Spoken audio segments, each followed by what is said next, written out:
This model review is of the Boeing P-26A. It is a 1/48 scale model.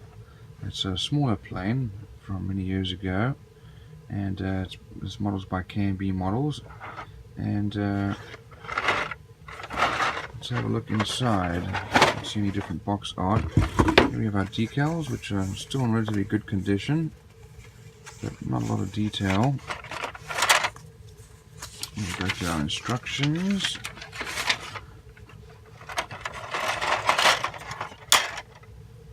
So there's a fair amount of flashing on some of these older models. This is one that I bought online. As you can see there, a lot of mold lines and flashing. This is for the seat. Here's our radial engine. Here's our tail. Here's the engine cowl, which again will need some editing or sanding. This definitely has some detail, but these are all raised rivet lines. Same for the other side. Fair amount of detail actually. Nothing really on the cockpit though. Here are our wheels with not much detail, but these are typically hidden in those wheel cowls. This is for a US Army plane. I don't like it when they mold that in. Really sort of detracts from the surface finish. Here are our wings, short stubby little wings, and these ejector pins will need to get sanded down because otherwise you won't be able to get it to come together. Here are the wheel covers. Looks like we're missing one little piece. We'll see if it's inside.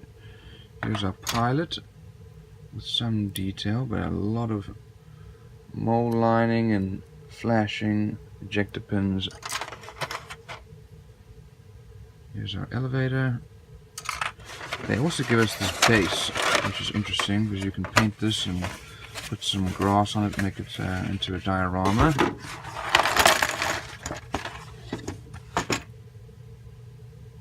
Looks like we have some of the ailerons. Here's our pilot's arm. Control stick, and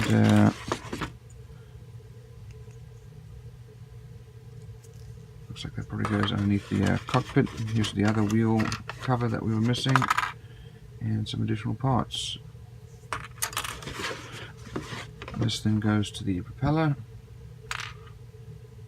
and here is our very small canopy or glass, windshield glass. Let's have a look at our instructions. First of all, we start off with the engine and the cowling, landing gear next, the wings together with the aileron,